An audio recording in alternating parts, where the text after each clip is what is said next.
Hello and welcome to episode 187 of Checkpoint Chat. My name is Alessandro Barbosa. I'm joined by a not sunlit but LED lit I am Matthew lit Figuera. by the power of electricity. Artificial lighting. If you're watching the video feed, because we are recording on a Saturday evening. You know, you get in the evening. It's like look how vibrant my sun is. It's a whole new mood. Yeah, you've got the sun, shining into your eyeballs.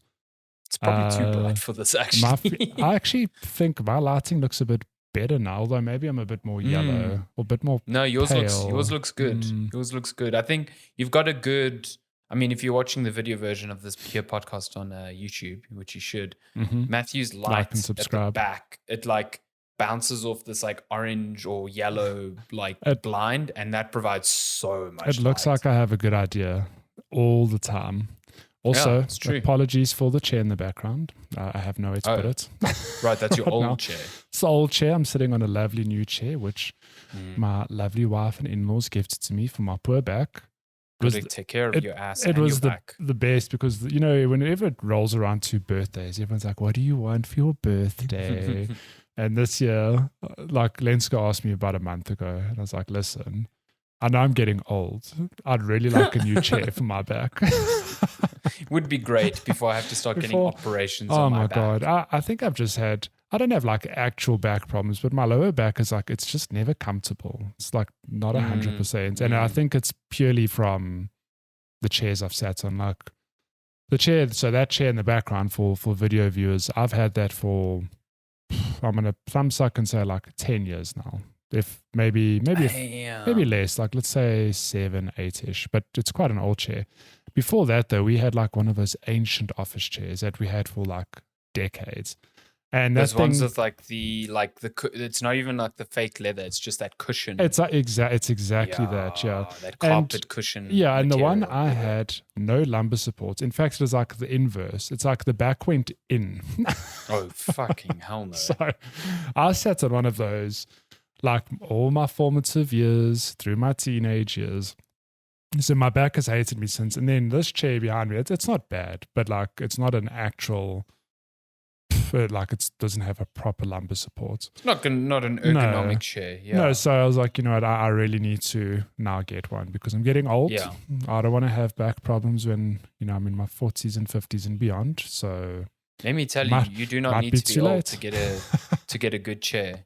A good chair is transformative to your life. Yeah. I mean, I picked this up on Tuesday or Thursday. I think it was Thursday. And just those few days, I'm like, yeah, this is real comfortable. It's a good time. Yeah, and over a long period of time, you're going to see a big improvement. You should actually keep your old one around and just sit in it. Sit in it. Once or twice and be like, oh my God, this is awful. What the fuck? And then whisper it, I hate you. I hate you. I hope you get stuck in a landfill. No one sits in you ever again. Piece of shit. Look, don't say that because I'm my mom gave me this chair. Maybe she wants a nice office chair, so I'm going to give it back to her. It's a lovely chair. I love this chair. It's so great. I'll whisper that into its ears I hope you end up in a landfill. I said to my mom, thank you for the lovely chair, but you can have it back. It was great. It served me well for over a decade. Wow, what a solid chair. It looks great. I mean, when you think about it, this is why, so I bought a very expensive chair 2 years ago because at the time I thought, well, looks like I'm never going to work at an office ever again. So how young and naive. Yeah. But it's kidding. you think about it, especially if you're working from home, which you do a lot more now as well, you are spending 8-9 hours in that chair a day average. Take that over a span of a year and break that down on a monthly, weekly price, cost. When you do that, you're getting a load of use out of a chair that costs a few $1,000, sure, but I'm spending it makes sense. More time with my chair than I am with Lenska at this stage because she's going to office sometimes. Boom. When are you getting an engagement ring for that chair? That's all I'm saying. Lenska climbs into bed one evening. She's like, what is this? It's me in the bed. Me in the chair. I didn't think you'd be home so soon. It's not what it looks like. Oh my God. She looks up to my back. What have you done lately? When last did you massage my lumbar? Lines no one has ever said. Yeah, good Lord.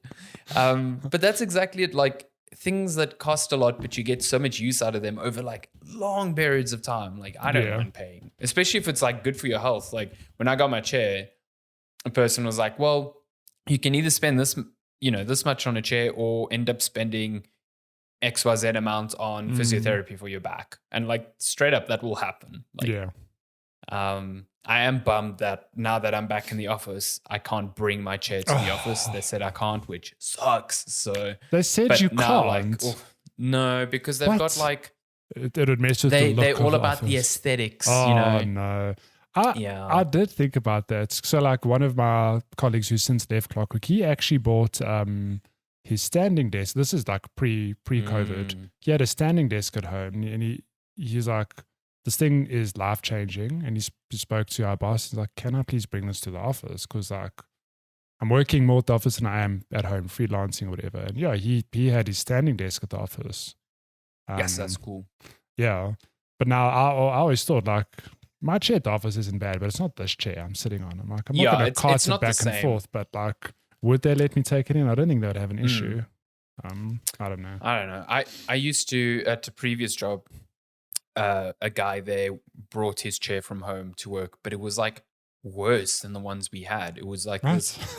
It looked nice. It was one of those like office chairs that aesthetically look really pleasing. Plastic garden chairs. It's like, I've just so attached. It's like, I love this thing so much.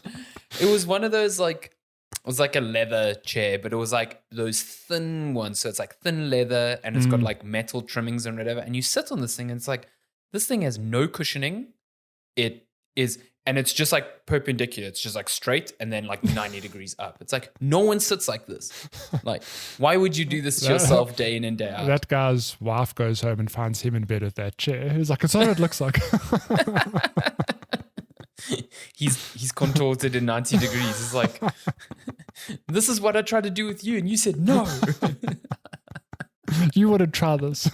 Yeah. Amazing. My God. The things we do for office chairs, or the things video games. All the things office chairs do for us, am I right? Jesus. Video games. We talk about them here. Checkpoint Chat Lord. Podcast. We have actually been playing a pretty new game this week. Matthew, I need to ask you, do you have a cell phone? Do you have a smartphone? Okay, let me tell you, I have a cell phone, but even if I didn't, doesn't matter because I can play this game on my PC. Well, 2 months ago, that wasn't the case, but now it is. Funny. Diablo Immortal is out now to the wider world. Weirdly enough, on mobile, I think it's just the full launch, but if you go to your Blizzard launch, Activision Blizzard launch, whatever the hell it's called, on PC, it is a beta. I think it's still Battle.net. Oh, is it still under beta there? Yeah, really? Because one of our friends who were like on another Discord was like, I'm downloading the beta. And I was like, no, it's like it's launched. And then I looked on Battle.net and was like, oh, no, it's beta on PC. So I don't know. Neither of us have played it on PC yet, but for all intents and purposes, cross-play is a thing. So we should be able to play on mobile and then just back and forth as we please. Well, I'm assuming it's beta. Maybe I hope even though it's beta on PC, they won't do well. I mean, if they're doing cross progression across both, they could never wipe progress on the one and not the other. So yeah. Maybe they just put that beta thing there to be like, hey, it's still being worked on. It's buggy, like it's a beta. We'll work through it. But point is, you can play this game for free on both platforms at the moment. So if you don't know what we were referencing, that.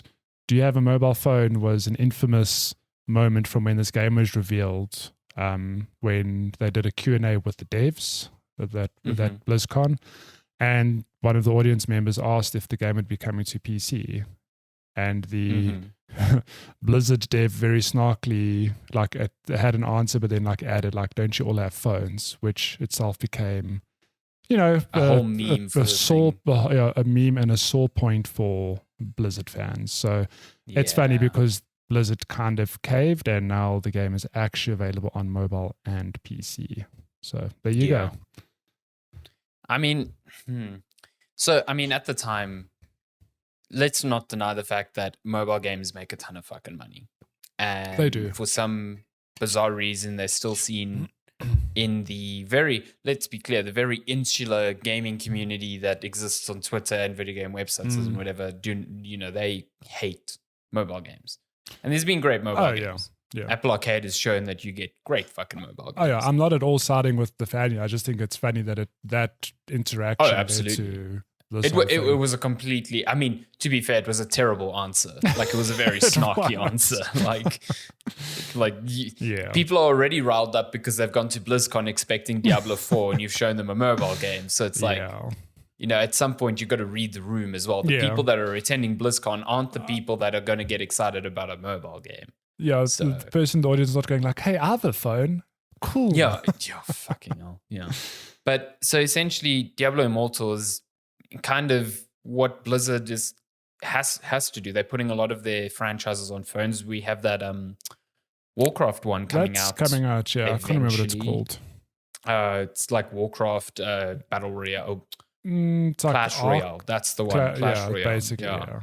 Or it's very similar to Gears of War Pop that came out and died within 2 years, like a couple of years ago. Yeah.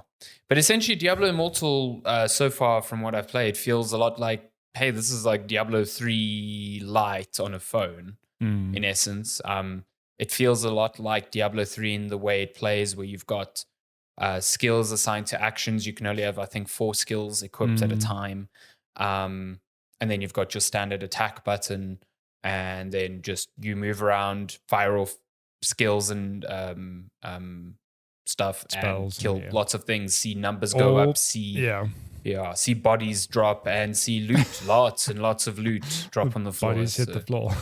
The Diablo bodies hit the floor edition. That's what it is. And even you refer to it as like, it's kind of like Diablo 3. Even visually, it looks a lot like Diablo 3. Very it's like much, to me, it's like the exact same, like, color palettes, mood board, that sort of thing. It's like identical. I never thought Diablo 3 looked bad, but maybe that's coming from someone who never played Diablo 1 and 2 back in the day. But I never thought it looked bad, but also at the same time, when I look now at the sort of readjustment, if you say that they're going for with Diablo 4, I can see why this like very, not cartoony, but it's a very different aesthetic to the heavy gothic vibe of the other ones. Well, yeah, if you put Diablo 4 now up against Diablo 3, then it's like this is a very completely different thing. Because even I remember that outcry back when Diablo 3 was like properly revealed, and people were like, it's too colorful or it's too whatever. And I was like, it looked good at the time, I thought. Yeah, I thought but it looked now when fantastic. I see Diablo 3 and Diablo 4, I'm like, oh, I get why Diablo 2 fans were like, what is up with this? Because Diablo 4 looks dark as shit. Especially now, I mean, if you played Diablo 2 Resurrected, it came out last year. No, I think it was last year. It was last year. I mean, I didn't enjoy that game very much. I'll just say it has not aged very well, but visually, pretty fucking amazing. I think it looks really, really good. Yeah. And it lends itself to the very dire like stories all of these tell. So I actually have no idea where in the timeline Diablo Immortal's story I think falls, because Deckard Cain is alive. I think it's after 2 and before 3. It has to be. Yeah. And they reference a demon that Deckard Cain has never heard of. So they find a very neat way of being like, well, Diablo only gets resurrected in 3, so we kind of can't do it before then. No. But I love that they're still called the Diablo He has this Immortal. other demon that kind of looks like Diablo, but is called Scar, and sounds like he's from a heavy metal band. Whatever, his name's Immortal. That's why it's called Diablo Immortal. Like, come on. Oh my goodness. I'm just like, how many times can we save these damn soul stones, or like destroy them, or whatever plot we're doing? It's like fragments of a world stone. It's such nonsense. It's all just a vessel for you to be a click hero and go and click heads and but why I say it's Diablo 3 Lite is that I feel, a lot of people with Diablo 3 already bemoaned that it had stripped away a lot of the role-playing elements in favor of more action. You have action in the action RPG genre, but this is more definitely action oriented. Yeah. And that's even more pronounced in Diablo Immortal. I feel like, which is, I'm picking up loot and I'm like, cool, that loot gives me higher attack. Boom, put it on. And so far, I mean, I've played a very limited amount, but so far, there's no real rhyme or reason as to why I should equip this piece of loot as opposed to another because of a stat bonus yet. It's just like DPS, that's all. Yeah, not only that, like, you're right. So the jump from Diablo 2 to 3 was weird in that in Diablo 2, I think you could actually assign your points. Like, I want some points in Vitality and some in this, whatever. And Diablo 3 was like, no, we'll show you what you're getting per level. But the depth in Diablo 3 came in the thing of like, cool, yeah, you get... Well, let's say you reach max level. You've got access to, for lack of a thumbsuck number, like you've got access to 10 spells, okay? But those 10 spells all have variations, and you can only choose 4 of them. So that's where it became a thing of like, you know, you've got to do a build, and you've got to get gear that like sort of supports that build. How do you want to synergize between all these things? Now in Diablo Immortal, I've looked at what I'm going to unlock, and it's like, cool, I get a new ability like every 4 to 6 levels, but there's no variations. It's like that's you get this ability, and then as you level up, there's no like level 2 stronger, of that ability.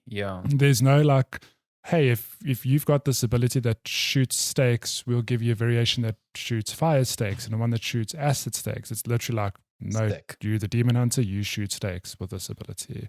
And that to me is a bit weird. It feels like I get it, it's a mobile game, but like they've completely stripped it back even further from Diablo 3. Which, I don't know, I found it a bit strange for Diablo. Like, why have they stripped it? I mean, Diablo 3 came out, what, like 10 years ago now? Yeah, it's crazy to think about. Phones can I mean, Diablo Immortal looks like Diablo 3. I think phones could support that level of depth. And I don't think I don't think it's a control scheme problem either. No, not I just at all. think it's for me, I think that the reason they've done it is just because like they want a wider audience to kind of play this game, and there's a much lower barrier to entry where you don't have to think about those things. So, you know, Diablo 3 to an extent was already that. It was like, I think when I played Diablo 2 Resurrected, the thing that kind of shocked me was how quickly you can kind of paint yourself into a corner with a build that just does not work. And then you're fucked. Like and to me that kind of was even more restrictive, but in a completely different way, because if I was not looking up optimized builds, the game was not built for me to experiment. And that kind of sucks. So Diablo 3 is like on the other end of the spectrum, where it takes out all of this decision making. The game adapts to you being able to use any assortment of abilities, and you're just kind of having fun, like meddling around with the abilities. And then Diablo Immortal is like, well, we're not even going to make you think hard about your abilities. These are the abilities, get comfortable with them, and then we'll make them, like you said, do fire or acid or whatever, and pick that according to your situation. It's fine. Like, I think the game's fun. I think it's a very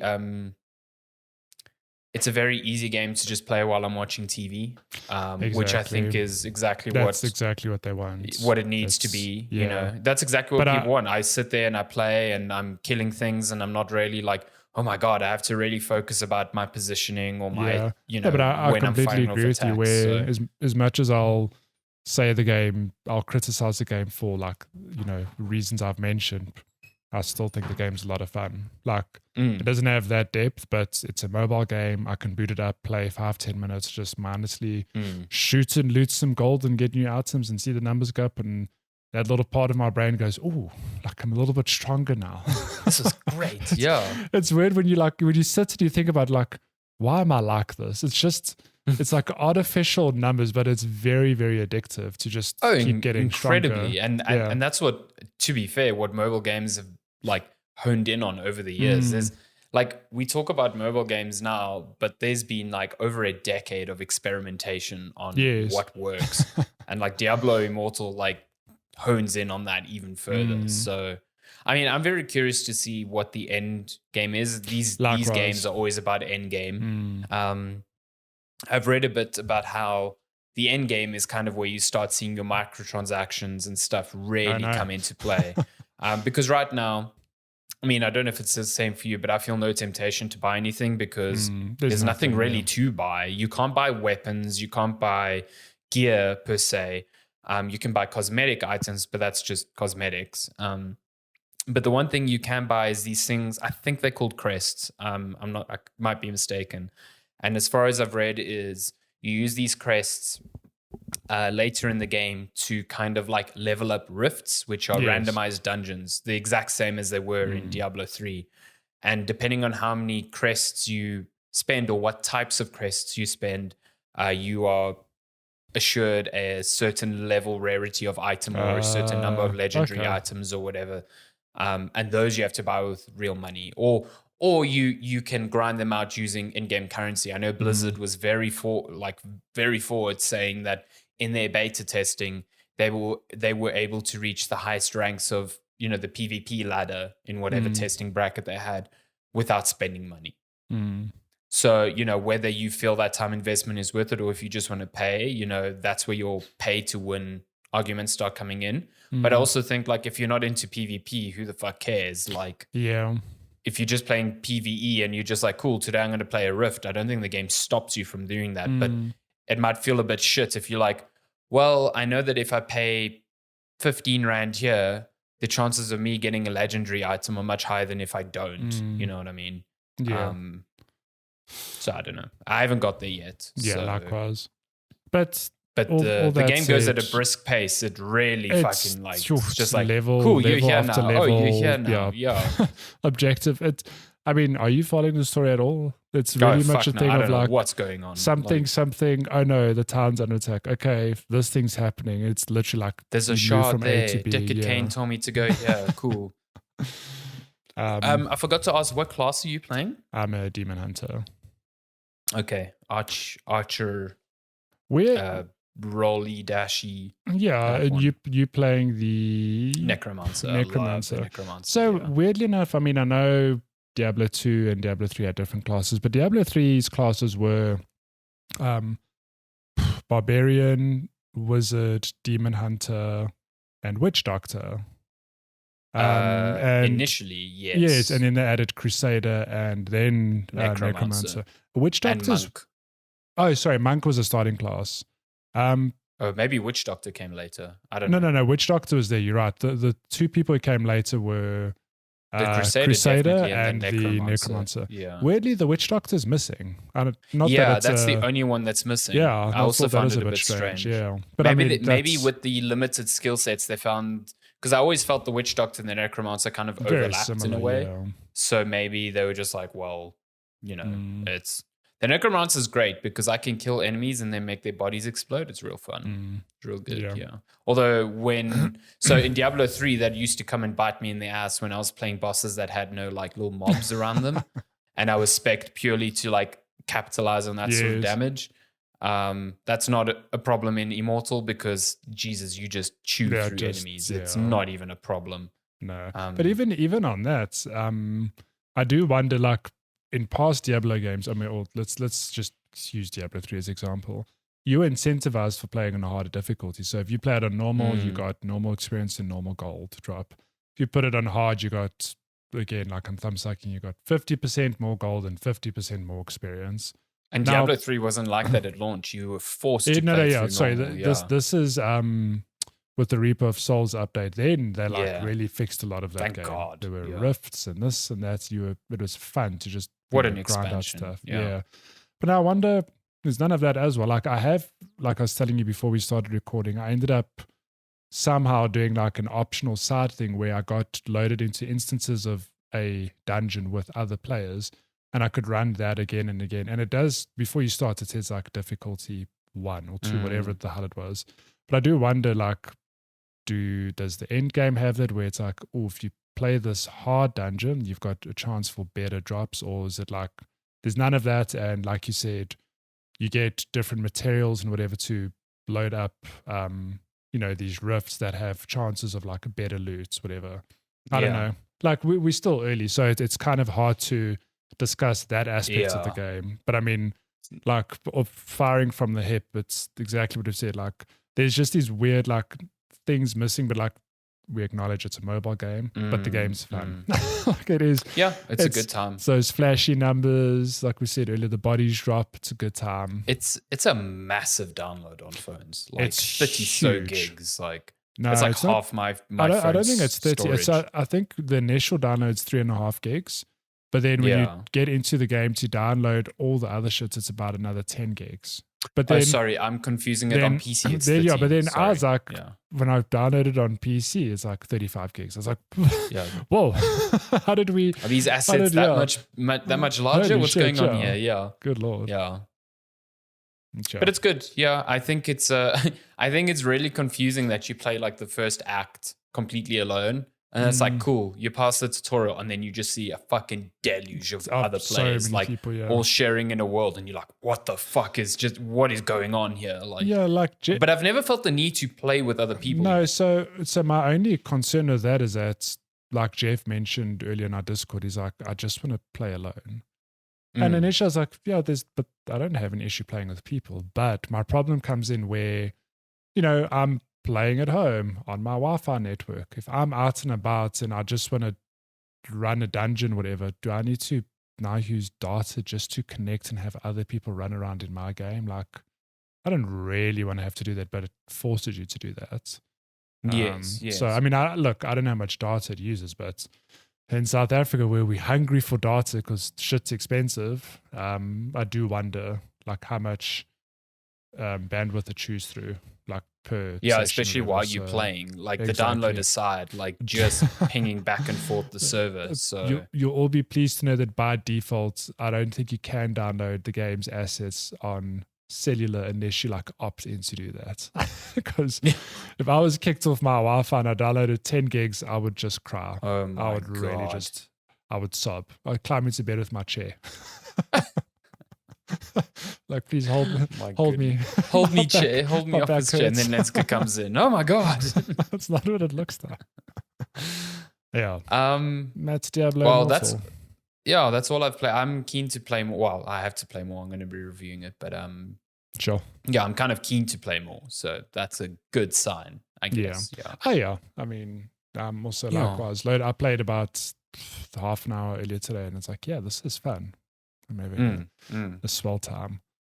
I don't know if you want to touch on some Fortnite or if we should just jump to news because there's a whole state of play to go through. All I'll say, let me just put a little timestamp here. So let me just say that I played the Fortnite no build mode, and it is a different game. It makes it feel very much like any other battle royale. Like, I mean, with obvious exception of how they play out, but it feels more like an Apex and a Warzone where you land, you loot guns, you fight. I don't need to spend my time mining up some resources so I can build my little full-walled structure.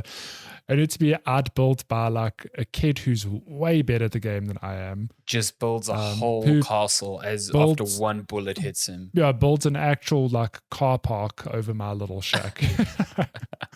Fortnite's got a no build mode, which I think was a limited time event a couple of months ago. And I think it was so popular that they just kept it as a mode that you can just queue up in. And I sincerely hope they don't take it away because, like, while I appreciate Fortnite for what it is, a battle royale with this unique building mechanic, I'm just not good enough to play at that level. And it feels pretty shitty to always lose because, like, there's nothing wrong with my aim. I'm just bad at building. And I don't have the time I can shoot straight, I swear. I don't have the time to invest. Like, I mean, Fortnite's got a very young player base. And them kids are just out building here. On console, PC, iPad, whatever, they're just so good at the game. So taking that aspect and having no build, like, of course, people are still real good at the game, but I feel that the playing field's a lot fairer. Okay. Yeah, and it's fun. Like, I've always enjoyed Fortnite.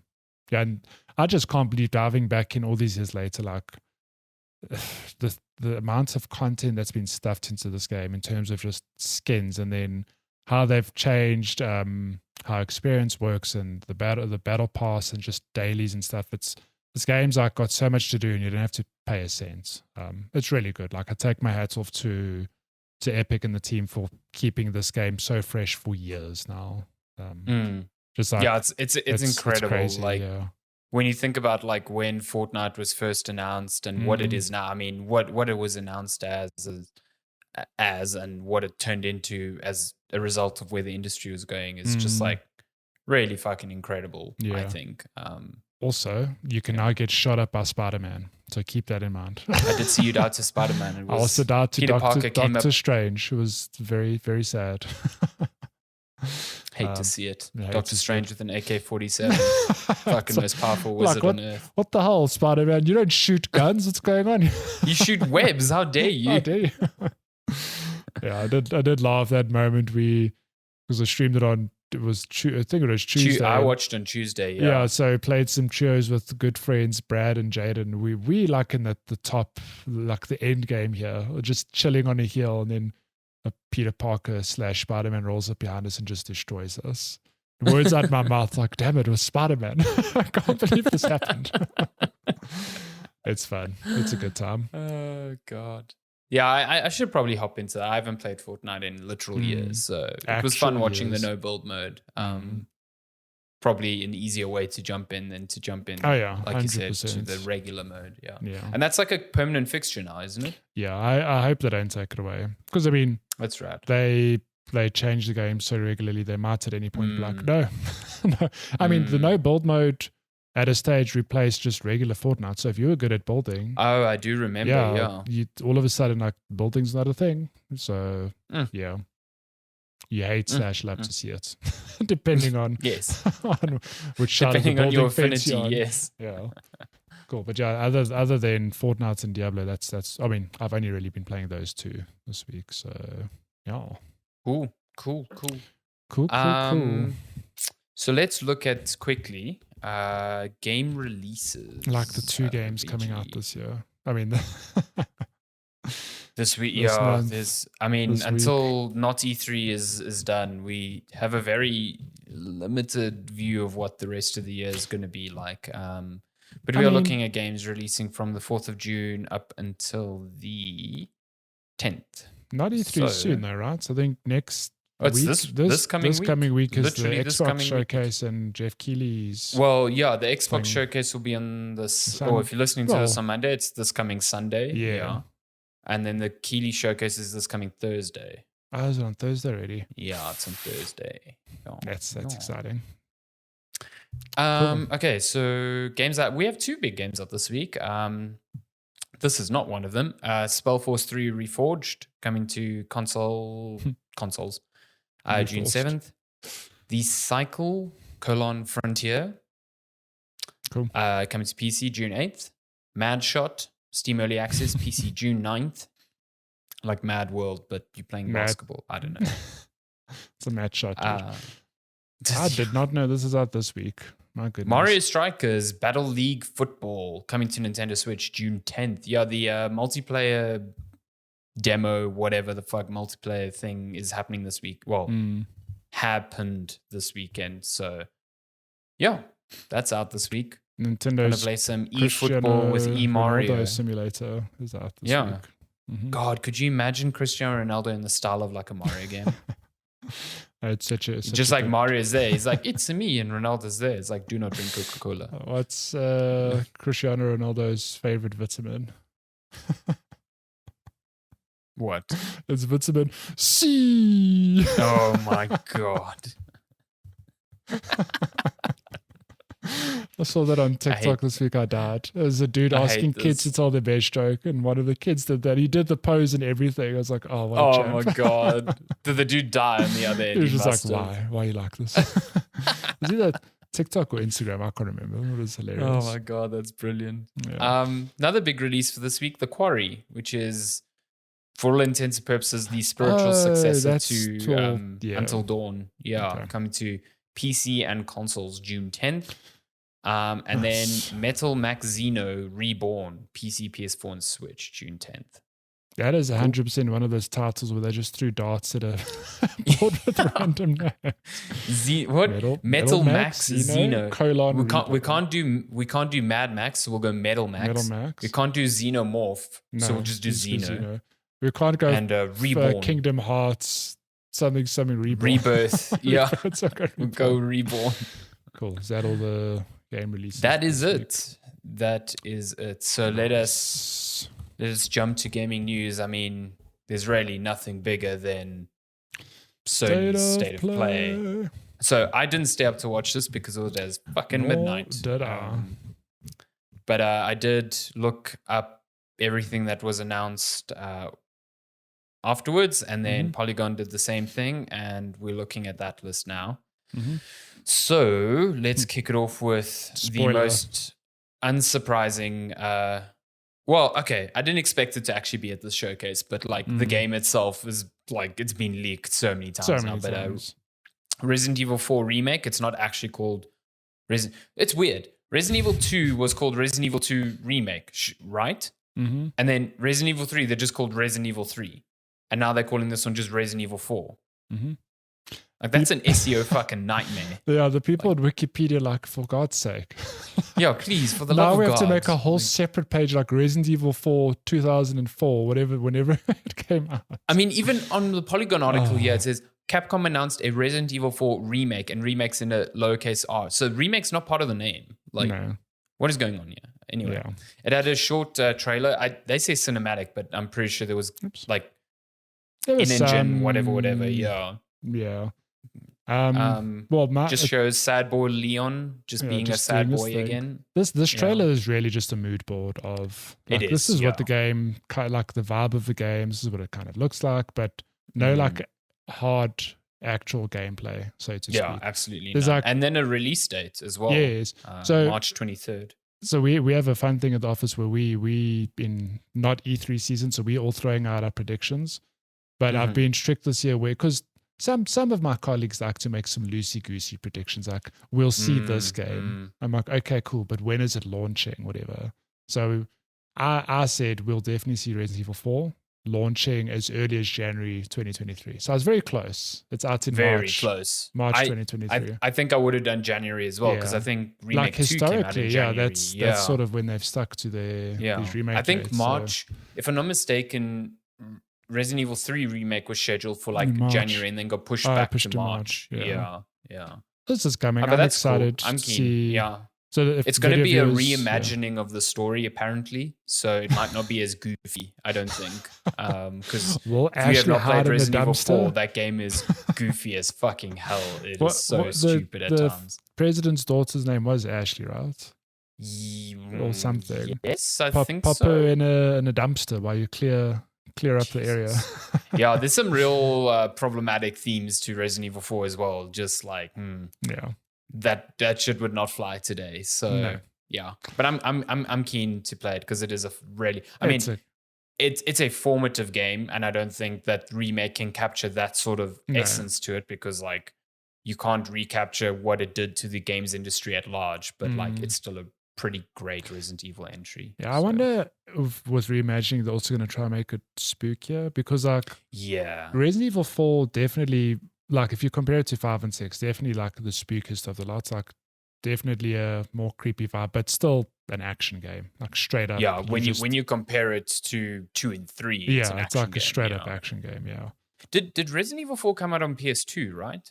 Yeah, it was that era. It was like GameCube, PS2. Because it's just wild to me. You look at old footage of Resident Evil 3 and then 4 comes out, and it's like they look like two different universes. It's like over the shoulder third person. And then Resident Evil 5 was only on PS3, I think. So their cadence has gone up, because there was a huge, like, Resident Evil just did its thing, and then 4 came out, and I feel like there was quite a gap between 4 and 5. Yeah. Like 5 came out PS3 era. 6 came out. 6 came out. Also, no, that was PS3 and 360 era, I think. I don't curious actually know. Or was it? Might have been PS4. Was it early on the Xbox? Yeah, PS4. Resident Evil 6? No, PS3 and Xbox 360 in October 2012. So just before the new consoles. Now think how many games we've had. Like, and then we had RE7 and RE8, which like came out at the tail end of this. Yeah, the last gen. We're discounting a whole lot of the spin-offs, which filled up those years. Okay, but they were garbage. So like, no, not all of them are garbage. Revelations pretty good. Revelations is pretty good. But yeah. I mean, if we're sticking with Resident Evil, they also announced a PlayStation VR2, I think, timed exclusive version of Resident Evil 8, which is rad. That should be a lot of fun. I mean, I don't think it'll be as intense as Resident Evil 7 in VR is one of the most intense video game experiences I've ever had in my life. It's just fucking crazy. Like super scary. Running around the house avoiding Jack in VR is horrifying. Just some nightmare fuel, man. Cool. People are going to get real kinky with Demetrius and VR. Just going to say that. Just putting it out in the universe. Hard cut to news that I don't think surprised anyone, but Spider-Man Remastered coming to PC. Well, it should surprise Insomniac because 3 years ago they tweeted that it would never come to PC. So, did they? Okay, well, given the fact that every damn PlayStation title under the sun is coming to PC, I was not surprised to see this. Which it does make me wonder when we'll see Miles Morales, like maybe in the next year or two. So that's coming. No, so I don't know why it's excluded yet, but Miles Morales is coming later this year as well. Oh, just Spider-Man Remastered is August, and I think they said Miles Morales is in the fall, so that could be like September, October, around about there. Okay. Yeah, weird. I don't know why they're not both dropping at the same time. Yeah, but if you've got a PC, play this game. What a game. Good. Yeah, really, great, really good. Like, and gameplay aside, like what a good Spider-Man story. Yeah. Just and the remastered version has the DLC in it as well. Okay. So yeah, what a great game. And it's kind of insane. I think they announced like sales figures. This game has sold like 32 million copies. It's crazy. It's like just sell more. Far ahead of any other exclusive for Sony. It's Spider-Man. Spider-Man's out here printing money. Yeah. I'm glad that it's coming. I'm actually kind of surprised that of the games that we saw get a PC announcement, Returnal wasn't there because there were so many leaks. There were so many. I mean, I have to believe later this year. I'm sure it's coming. Yeah. Oh yeah, but you're right. There was I don't know if it was this week or last week. There was a Steam database. Yeah. So I thought for sure, like, okay, cool, they're going to announce it at the show. When you said, I was like, but Returnal is coming to PC. But like, you're right, it hasn't actually been confirmed. Nope, not yet. Yeah, not cool. yet. Then we got some Horizon news. So I actually didn't realize this was part of this, so I pasted it in another news piece as well. There we go. But Horizon Forbidden West is getting it already has a big update. So I'm just going to read out what it is. I've got the. You have now a new game plus mode, which can be accessed from Aloy's home base. So it allows you to restart the game at a difficulty and keep all your inventory stuff. There's also a new ultra hard mode, which has been introduced to, I guess, like help out with that. I think the biggest feature is a transmog setting. Nice. Yeah, so you can keep the attributes of whatever armor set you like, but keep the cosmetic look of another, which is great because the best, most useful sets in this game, I think, look awful. I really do not like them. When compared to the fucking end game armor you get in the first Horizon, I think these kind of suck. Yeah. So, But yeah, that's nice to see some support for this game. Good luck. You can also apparently reset her skills. Okay. I'm not sure why you do that because I was almost fucking maxed out by the end of that game. So yeah. Cool. And it's also getting a VR game for PSVR 2 called Horizon Call of the Mountain.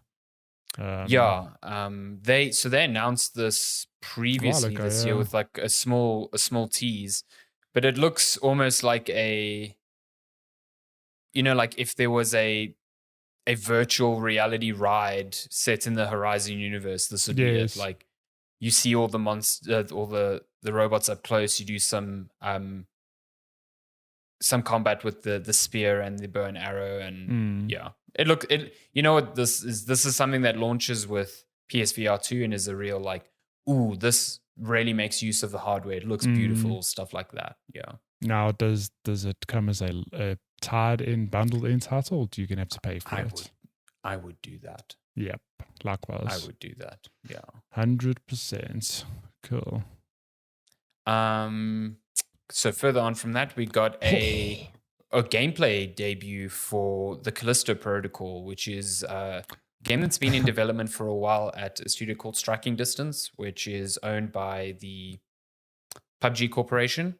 But the studio was basically opened and led by Glenn Schofield, who was one of the co-creators of the original Dead Space before he went on to do 2 Call of Duties at Activision. Yeah. So dude knows his horror. And Callisto Protocol, for all intents and purposes, looks like a new Dead Space.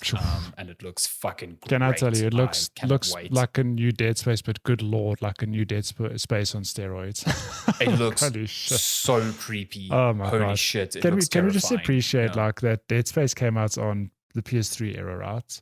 Like just think of the technological leaps. I mean, look, we haven't had like huge leaps. Not like from PlayStation 2 to PS3, at least, not a miles. But think of ray tracing and shadows and visually how good this game's going to look.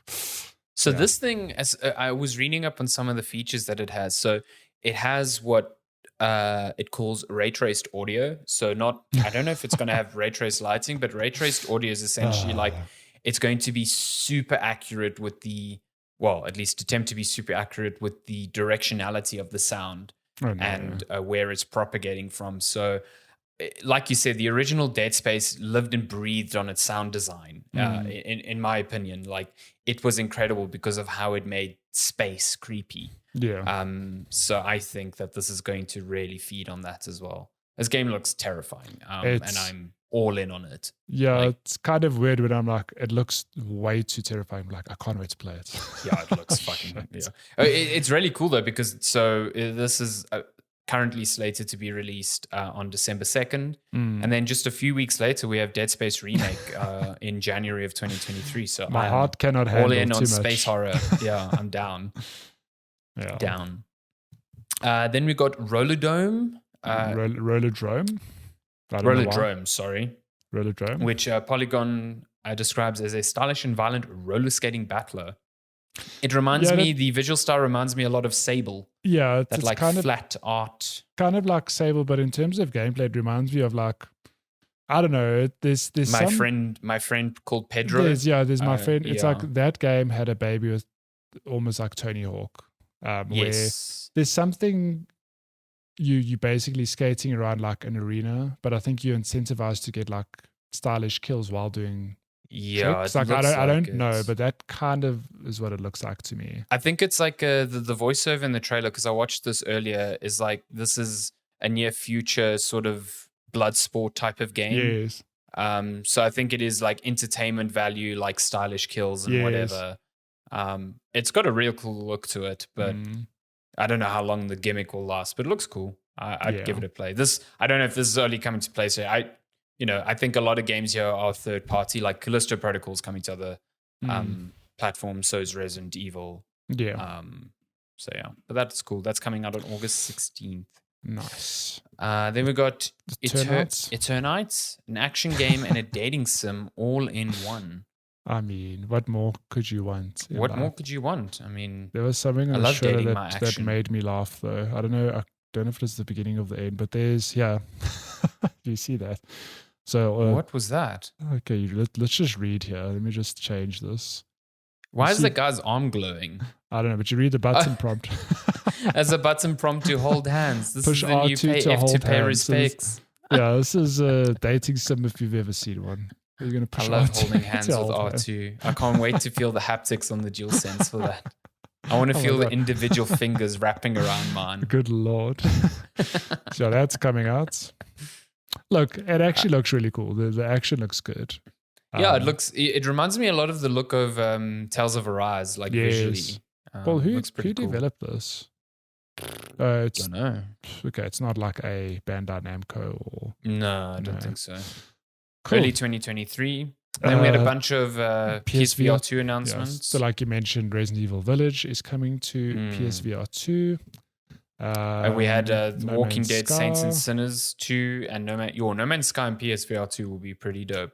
No Man's Sky, the game that keeps on giving. Keeps on giving, man. Just will not go away. Yeah. Will not go away. Good Lord. And then we got a a bunch of cool trailers. So starting with a trailer. This is not in any particular order, by the way. I don't know if this is how the show played out. Yeah, I have absolutely no idea either. But we did get a trailer finally for, well, we've seen Final Fantasy 16, but we got a trailer and a release date. And this trailer actually shows window more so, actual gameplay. Yes. Which is pretty cool. Let me tell you, I was watching this trailer just before we started recording because I was catching up on some things.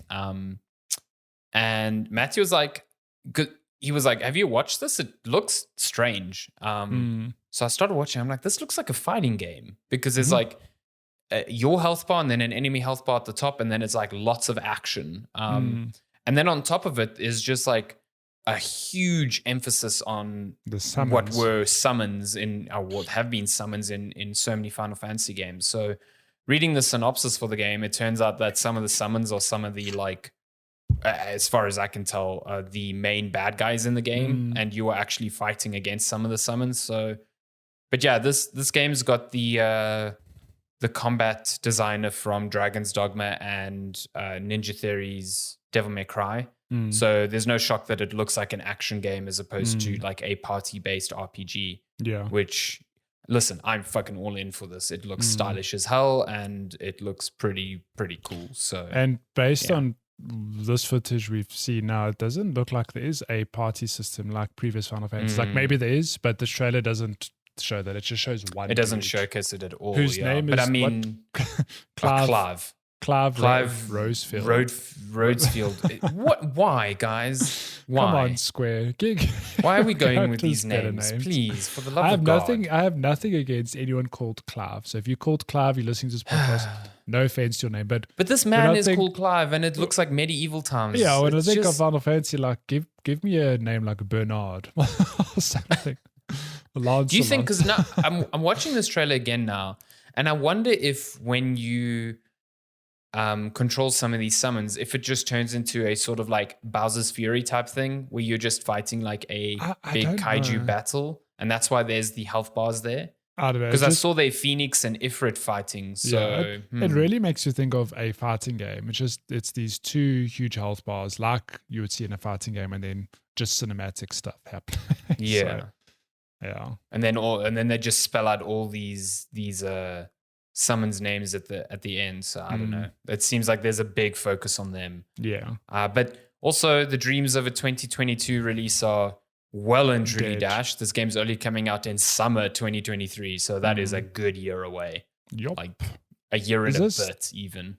Is this coming out? Is this cross-gen or is it just PS5? Just PlayStation 5. Nice. Timed exclusive. Yeah. Cool.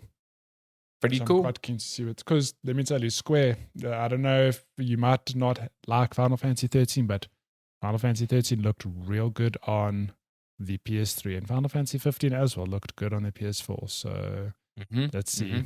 This looks pretty good. Like. Yeah, looks pretty good. We got a trailer, finally a gameplay trailer for Street Fighter 6 after it was announced in February of this year with an awful logo. The logo has changed. I'm sure I'll say the logo is very different.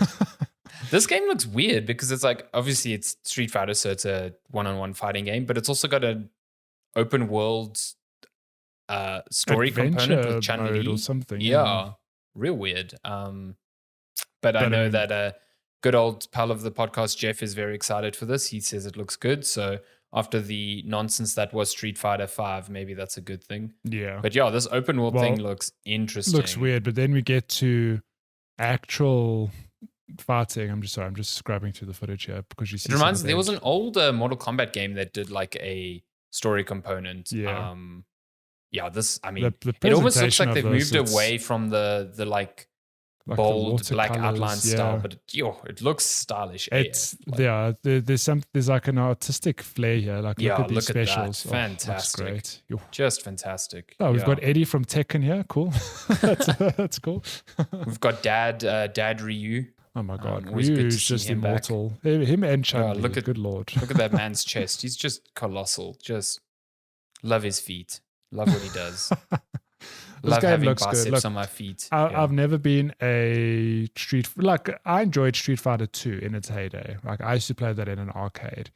But anything past that, so Street Fighter 4 on PS3 and Street Fighter 5 beyond that, like I can't say I've had any interest. But should I take my hat off to this presentation? It looks really good. Yeah, no, true that. Should we just touch on, I guess, Tunic's the elite characters for sure. Street Fighter 6? I do have that here. Bam. So yeah, like almost directly after this, there was a big leak on like some of the characters that were going to appear. So yeah, most of the roster's kind of been leaked, and kind of Capcom acknowledged it as well. So yeah, all I know is that stretchy arm guy, my mad Dalsum, he's in there. Love to see it. There's actually so you can see the original lineup: Ryu, Ken, Zangief, Dalsum, F. Honda, Blanca, Guile, and Chun-Li. And then there's a whole bunch of new Cammy, D-Day, Rashid, Jury, Ed, and Akuma. Akuma from Tekken. Oh, sick. Okay. It's not Akuma. Oh, wait, what is it? No, you've thrown me here. I love doing that. And then there's a whole lot of new people, as far as I know. Don't pick my brain on Street Fighter character knowledge. I did that. I always remember I did that once to Darren and Jeff, and it triggered them so hard. They were like, "You are not serious right now." Good Lord. So yeah, we got Street Fighter 6. Tunic is coming to PlayStation on love September to see 27th. Game of the Year 2022 coming to more platforms. PlayStation. Play this game. What a game. What a game. September 27th. I wonder if they'll do some cool things with the DualSense in this game. Like make the pages feel interesting or that'd be cool. Yeah. I want to You're use looking for a good retro Zelda game, but like that's a lot more than just a typical retro Zelda game. Oh my god, yeah. The first 2/3, you're like, yeah, this is a Zelda, and then the last third, you're like, what the fuck is this? This is Dark Souls. This is like Dark Souls levels of story. Like, what's going on? What is going on here? Oh my god, this is actually Fez. Like, this is crazy. Yeah, good Lord. Great game. A Season, A Letter to the Future, coming to PlayStation. This game looks real good. It's an indie game from Scavenger Studio. I can't tell you what the gameplay is about, but I know that you, as the main character, ride your bicycle through beautiful vistas. Like it's got a font that reminds me of Lake. Remember that game where you're like a postal service worker? So I think the premise is this person like is just recording, like almost documenting people out in the wild, like interviewing them, getting audio recordings. It just looks really pretty. I can tell already. I love the like watercolor look. Super nice. Yeah. Looks so really look at good. that, like taking some photos, doing the thing. Looks real chill. Yeah. Kind of into so this. that's coming out this fall, so towards the end of the year.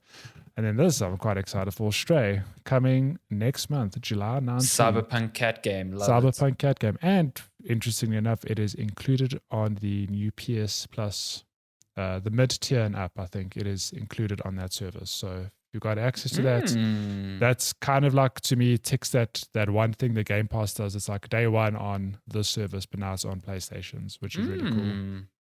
I do love Polygon's right up here. Blue 12 Studios Cyberpunk cat game, which will let players do all sorts of cat activities like knocking things over, licking their own butts, and destroying furniture. It's great. Out as soon as next month. Cannot wait. I hope I can press R2 to lick my butt. This game looks great. I don't know what you meant to do, but it's just in terms of raw presentation, it's like, it looks good. I think it's going to be, I think there was a previous trailer where it showed a very scripted like behavior to you see the cat like jumping between obstacles. It looked like almost there were button prompts to do that as opposed to like an Uncharted or whatever. So I feel like it's going to be similar to that, but that's fine. If it's just a cool little, you're playing as a fucking cat. When last did you do that? Blinks? The time sweeper and that game sucked. This cat goes places. Yeah, exactly. He's got a little backpack. It's cool. Real cool. Cool. So that's coming. I think that's that was State of Play. Yeah, that was all in 30 minutes. So they must have blitzed through that. I mean, it took us nearly 30 minutes just to talk through that. So yeah, there's no other so far scheduled Sony presentation on the horizon.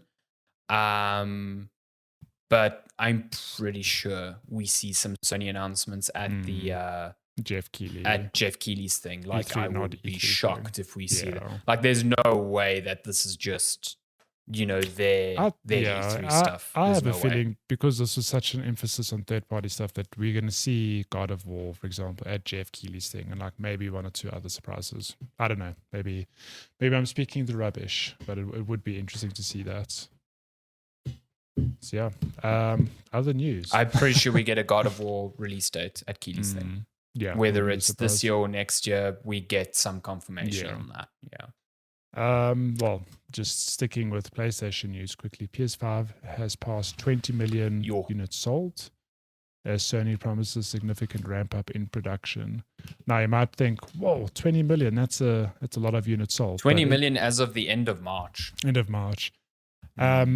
The PS4, so just for comparison, the PS4 sold 20 million units in its first 471 days, while the PS5 needed 568 days to reach that same number. But that's only the case because of, obviously, the supply shortage. Yeah, the PlayStation 5 100%. actually sold faster at its launch than the PS4, but then it's, those numbers have since been hampered due to supply. So no, I'm almost certain if we didn't have the semiconductor shortage that we have, this thing would have blitzed past that. It's actually interesting. We're living in a timeline where stock was short, but if they had stock, I think this console would have just absolutely. It's also completely sales. changed the whole the cross-gen stuff. The cross-gen stuff, because you have TV manufacturers pretending they know what console makers are going to do, predicting half-step consoles in the next year or two. And, maybe if we were following the pattern established by last generation, that would be true. But why? There's no real need to do that when we haven't even got true next-gen games yet, really. The idea of just PS5 and just Xbox Series X games are they feel like they're so far out still. And that's because who in their right mind is going to do that when you can hardly even get these fucking games, these consoles? Exactly. So yeah. Shall we bounce to Pokemon? BioWare. Fine. BioWare. They've just confirmed the new game for that their Dragon Age. So remember when they announced Mass Effect and they were like, cool, we're working on a new Mass Effect. And then everyone's like, wait a minute, weren't you working on a new Dragon Age? And it's like, yeah, we're still doing that. That's going to come out first. So that new Mass Effect is fucking decades away, probably. Who the fuck knows?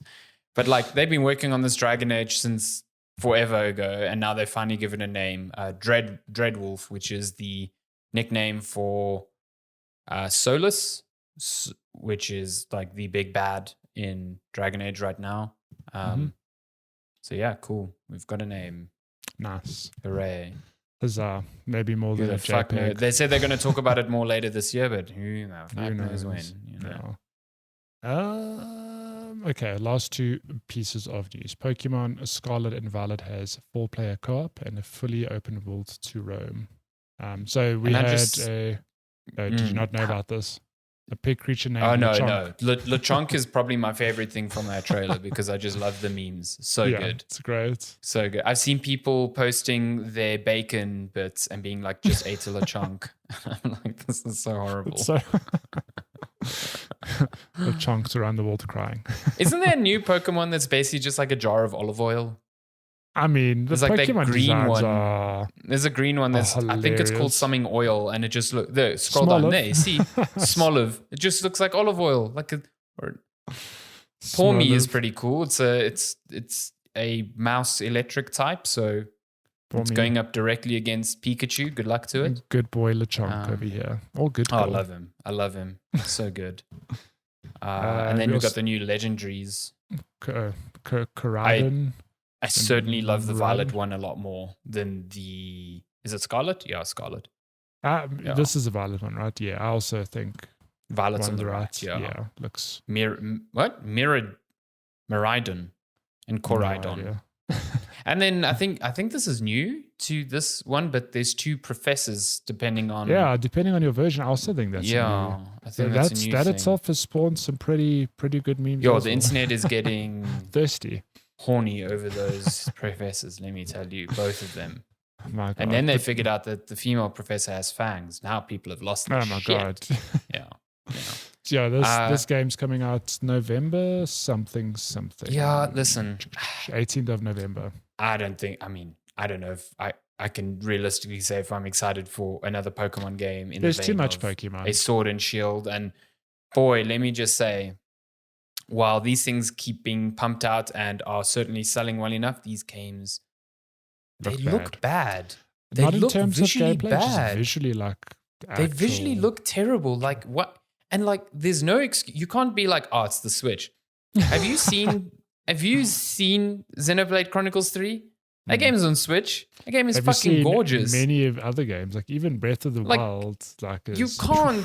They just look bad, and then they run poorly. So like Sword and Shield in the open areas ran terribly, and now they're coming up here and being like, "Yeah, we got 4-player co-op in those open areas." I'm like, "Cool, good luck." Can't wait to see that frame rate dive to like 15 frames per second. The idea of co-op in a Pokemon game, like, it still doesn't make sense to me. Like, I completely understand in Pokemon Go you can do a raid, but at the end of the day, that raid is you just tapping on your phone screen, doing attacks, whatever.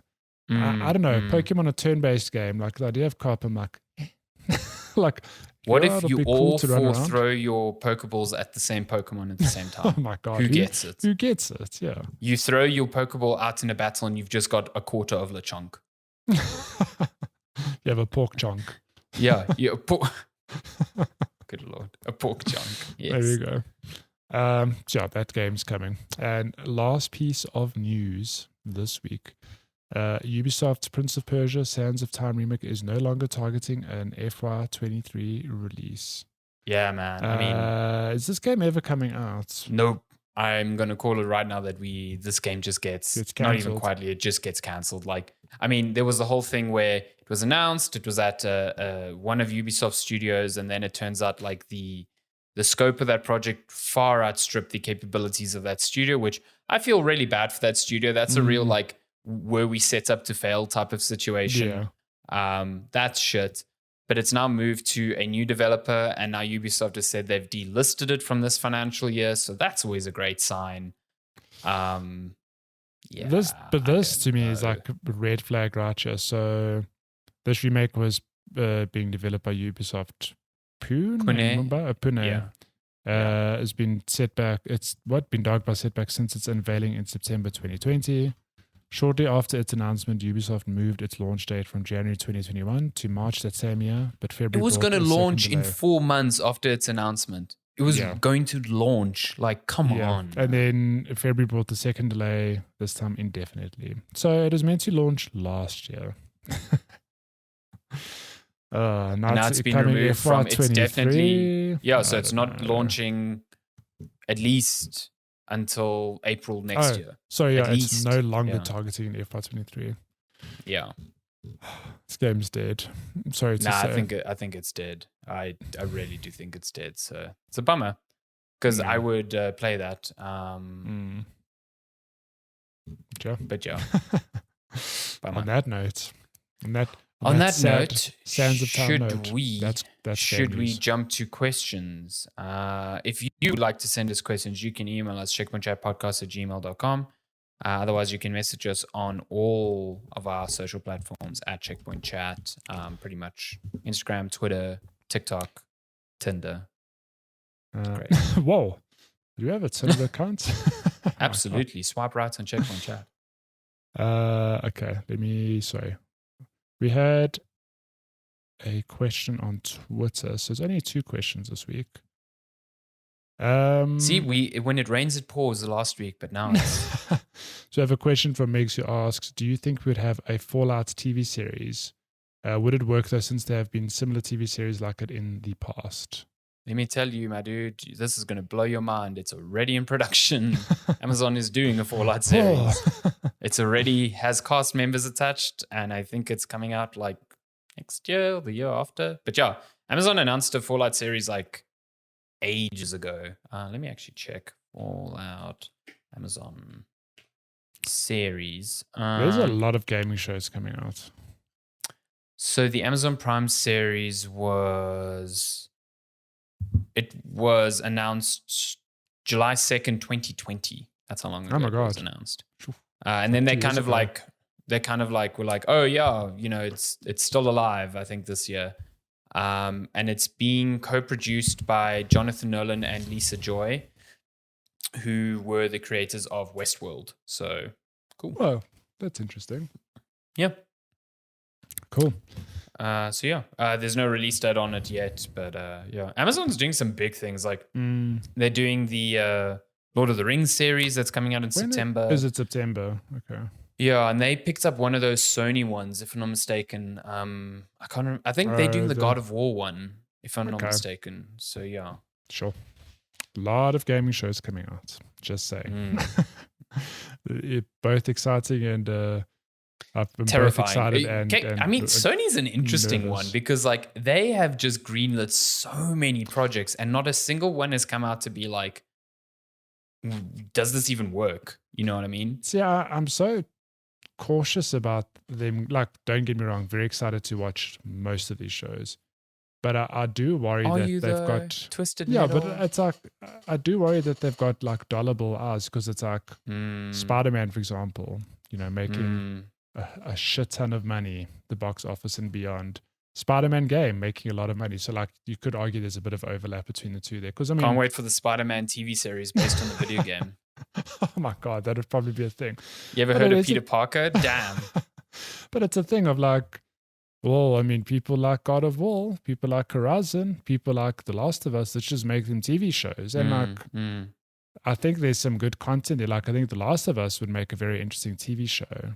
Well, hopefully that's coming out next year. Yeah. So, but like we spoke about this last week, the God of War TV show, do they go to Greek Kratos to like set up his story? Do they go straight into Norse Kratos with Atreus? Those are two very different characters as well. Exactly. So I don't know. And then also like if you go straight into Norse Kratos, like again, you could play God of War and not have played the previous ones, but you feel so much more for that character if you know the history of the character. So I'm like, do they even do adaptations of the games? Yeah, or do they do a straight like it's called God of War, but it's a whole new type of?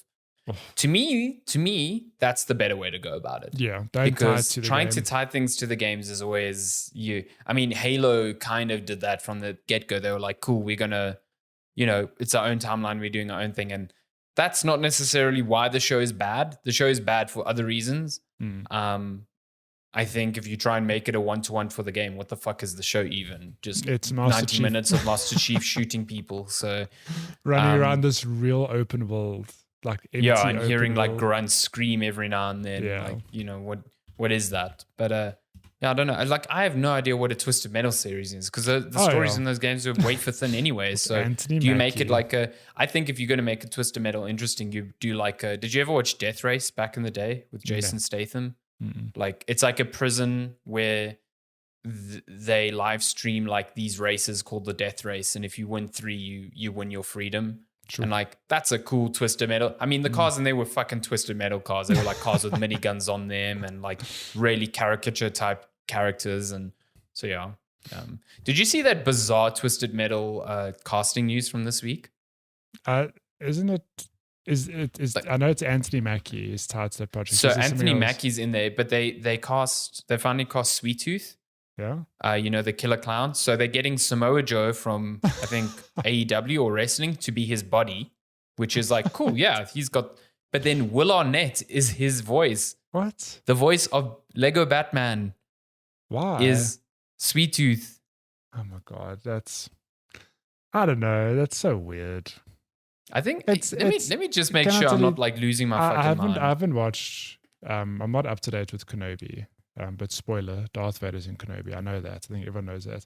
I still find it so interesting that they've got Hayden Christensen back. Like, I don't know, maybe there are scenes with him. We actually see him. But like James Earl Jones still voices Darth Vader.